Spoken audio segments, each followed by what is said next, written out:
International flights को लेकर के काफ़ी बड़ी चर्चा है। बताएंगे क्या निर्णय निकला उसमें? अल्टीमेटली जो निर्णय निकला है वो ये है कि सिविल एविएशन मिनिस्ट्री ने और यूनियन ऑफ इंडिया ने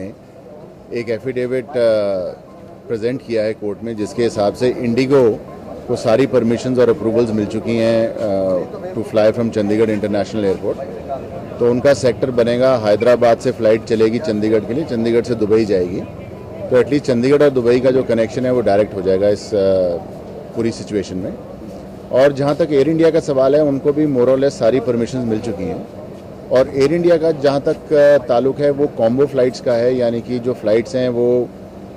जो पैसेंजर है यहाँ से चंडीगढ़ इंटरनेशनल एयरपोर्ट से कस्टम्स क्लियरेंस और इमिग्रेशन करके फ़्लाइट पे बैठेगा, और वो फ़्लाइट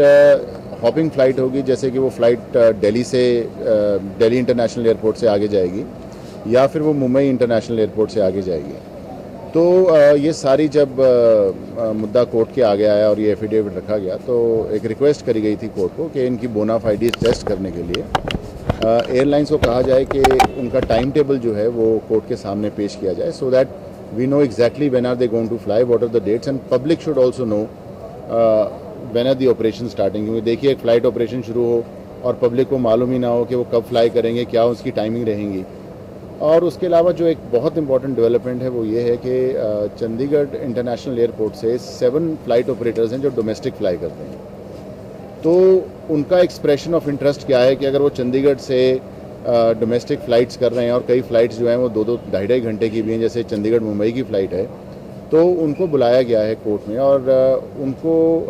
ये कहा गया है कि अगर उनको कोई प्रॉब्लम है या कोई एडमिनिस्ट्रेटिव इशू है जिसके बेसिस पे वो अपनी फ़्लाइट्स नहीं शुरू कर पा रहे, तो वो भी अपना पक्ष कोर्ट के सामने रखें। और ये उम्मीद की जा सकती है कि जैसे कोई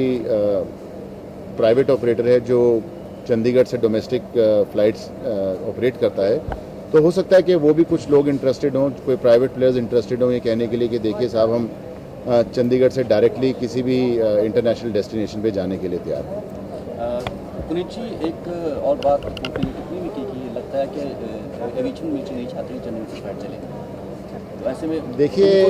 नोटिस वगैरह कुछ हुआ है? नहीं, ऐसी बात नहीं है, लेकिन ये देखिए ऑब्जर्वेशंस कोर्ट्स की काफ़ी स्ट्रॉन्ग है और राइटली सो। देखिए, आप एक 1400 करोड़ खर्च करके आप एक इंफ्रास्ट्रक्चर क्रिएट करते हैं पूरे चंडीगढ़ में,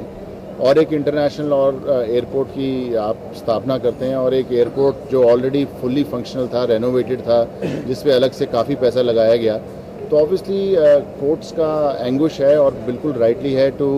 reflect the anguish of the entire region. ये एक सिर्फ चंडीगढ़ की बात नहीं है, ये देखिए मुद्दा पंजाब, हरियाणा, जम्मू एंड कश्मीर, हिमाचल प्रदेश और इस एरिया से जितने भी कनेक्टेड स्टेट्स हैं उनका है कि लोग काफ़ी बेताबी से इंतज़ार कर रहे हैं, और कई साल हो गए लोगों को इंतज़ार करते हुए कि एक इंटरनेशनल फ़्लाइट की ऑपरेशंस यहाँ से शुरू होंगी। तो इतने हिंदुस्तानी प्रवासी जो बाहर रहते हैं, और नोन बात है कि पंजाब के एरियाज़ में इतने सारे NRIs वगैरह हैं, तो ये काफ़ी एंग्विश। और तो जिस तरह से स्लो पेस मैकेनिज़्म से मिनिस्ट्री काम कर रही है, तो ऑब्वियसली कोर्ट ने ज़रूर टिप्पणी करी इस पर कि उनके कॉन्डक्ट से ऐसा प्रतीत नहीं होता कोर्ट को कि वो चाहते हैं कि कुछ इंटरनेशनल ऑपरेशन की फ़्लाइट्स यहाँ से शुरू हों।